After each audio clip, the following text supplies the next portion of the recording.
उत्तर प्रदेश के मुख्यमंत्री योगी आदित्यनाथ एक बार फिर बच्चों के भविष्य को लेकर बेहद संवेदनशील नजर आए।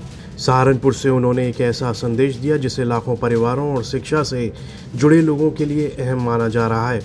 मुख्यमंत्री ने साफ कहा कि प्रदेश का कोई भी बच्चा शिक्षा से वंचित नहीं रहना चाहिए और 15 दिनों तक हर घर तक पहुंचकर बच्चों का स्कूल में दाखिला सुनिश्चित किया जाए। सहारनपुर में मुख्यमंत्री योगी आदित्यनाथ ने स्कूल चलो अभियान 2026 के दूसरे चरण का शुभारंभ किया। अपने संबोधन में उन्होंने कहा कि शिक्षा ही एक मजबूत और विकसित राष्ट्र की सबसे बड़ी ताकत है। उन्होंने कहा कि जब हर बच्चा शिक्षित होगा तभी उत्तर प्रदेश और भारत नई ऊंचाइयों को छू सकेगा। मुख्यमंत्री का ये संदेश कार्यक्रम में मौजूद लोगों के बीच उत्साह का केंद्र बना रहा। जिन्होंने लगातार विकास में रुचि ली और विकास में रुचि लेने के साथ लगातार पैरवी करते हैं। राजीव कुंबर, उन्होंने विकास में रुचि ली तो आज बस स्टेशन आपके यहां बन रहा है। उन्होंने और महापौर ने रुचि ली तो स्मार्ट रोड बन रहे हैं।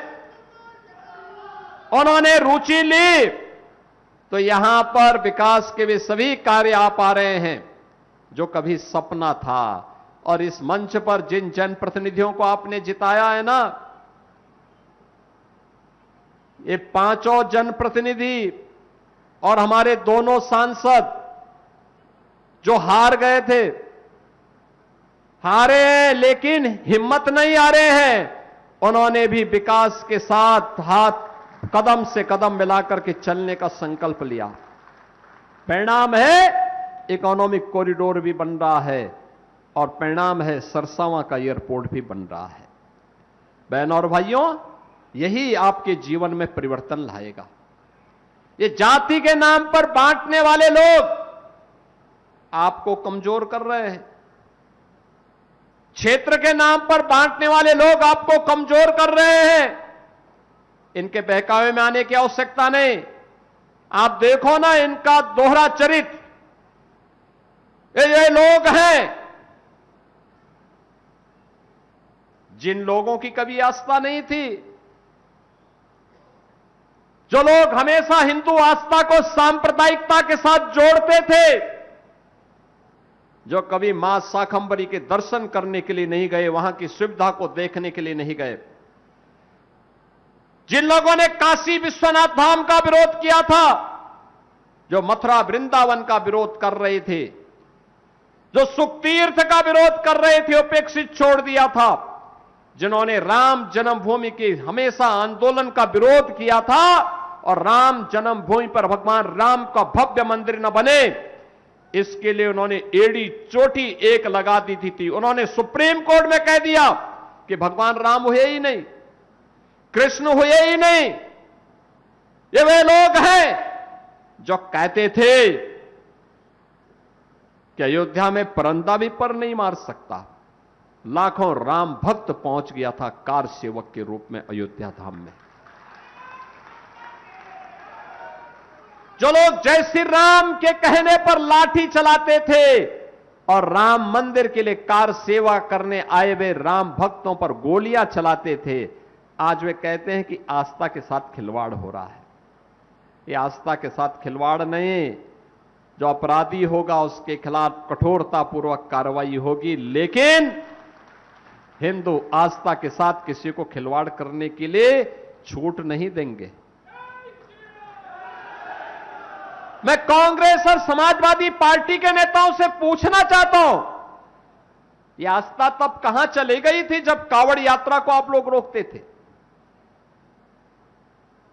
जब श्री कृष्ण जन्माष्टमी के आयोजन को आप प्रतिबंधित करते थे, जब दुर्गा पूजा के अवसर पर दुर्गा पूजा के पंडालों पर आप जबरन रोक लगाने का काम करते थे और मूर्ति नहीं रखने देते थे, विसर्जन नहीं होने देते थे, भक्तों पर लाठी चलाते थे, तब आस्था का ध्यान नहीं आया। जब मंदिरों के नवनिर्माण पर उनके सुंदरीकरण के लिए और कॉरिडोर के लिए पैसे को कब्रिस्तान की तरफ बेचते थे, तब आस्था का ध्यान नहीं आया।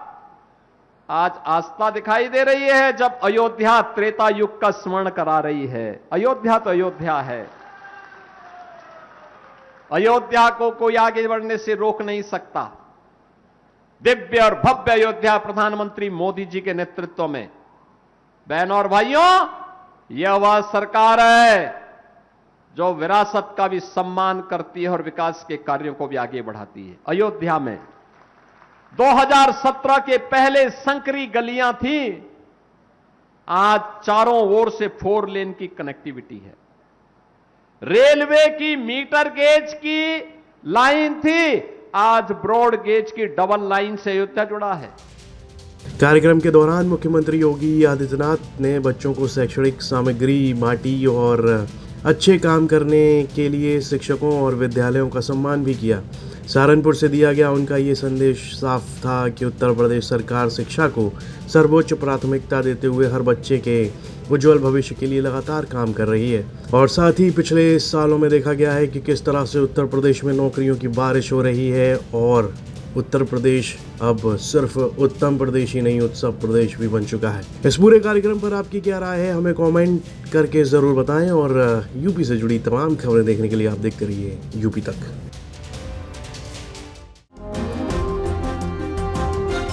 पवन जी, एक बात होती है, क्या आपको कभी ऑफर नहीं आया बीजेपी की तरफ से? बहुत बार आया।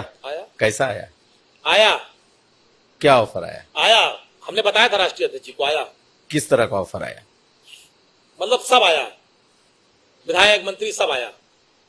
जानते हैं, ये भी घटना बता दें आपको, हम मेरे पिताजी, जैसे मैंने राजनीति शुरुआत की तो मेरे पिताजी कभी नहीं चाहते थे, लेकिन जब मैंने राजनीति में मैं प्रवेश कर गया, लखनऊ डिस्ट्रिक्ट उपाध्यक्ष हो गया, तो ये भी बहुत महत्वपूर्ण घटना है। नेताजी का फैजाबाद आगमन था, तो मैंने कहा कि आपको मेरे घर चलना। कहे हाँ चलेंगे तुम्हारे घर। मैं जेल से छूट के आया था, वही मेरे ऊपर गैंगस्टर और सारे मुकदमे दर्ज हुए थे बहन जी की सरकार में, उसके बाद मैं छूट के आया था। तो मैंने कहा आपको मेरे घर चलना। कहा चलेंगे। नेताजी मेरे घर आए, अंगूरीबाग कॉलोनी में। मेरी माता जी ने खाना बनाया था। नेताजी ने जो मेरी माता जी ने बनाया था, पूड़ी सब्जी, दही कचौड़ी, दही बड़ा जो था, सब खाया। नेताजी ने बैठ के पूरा आराम से सब खाया और खाने के बाद कहा कि और कुछ बना है। तो हमने मम्मी बुलाया अपनी माता जी को, तो उन्होंने पूछा क्या नाम है आपका? कहने मेरा नाम गीता। कहने बताइए कुछ और बना है? कहने जो बना था सब खिला दिया। फिर उन्होंने, मेरी माता जी ने कहा नेताजी से, ये पढ़ते लिखते नहीं है, क्या होगा इनका? नेताजी ने कहा पवन के कारण आज मुलायम सिंह यादव इस दरवाजे पर आए हैं और देखना वो एक दिन वो भी आएगा। आज मेरे आने पे डीएम कप्तान बाहर खड़े हैं, एक दिन पवन भी आगे जाएगा, डीएम कप्तान भी बाहर खड़े होंगे, पवन बड़ा आदमी नेता बनेगा। और मुझे नेताजी ने बनाया, उस स्थान पे पहुंचाया। ऐसे थे धरती पुत्र मुलायम सिंह यादव जी। तो उसी दिन से मेरी माता पिता, मेरे पूरा परिवार का एक लगाव है नेताजी के परिवार से। जब ये सब बातें आई कुछ लोगों ने कि भाजपा वाजपा सब, तो मेरे पिताजी ने तुरंत मुझको फोन किया, कहा जीवन में भूल न करना, जीवन में गलती न करना। ये चीजें मेरे पिताजी ने बहुत सख्ती से मुझसे बात कही थी। मैं बहुत ईमानदारी से आपसे कह रहा हूं,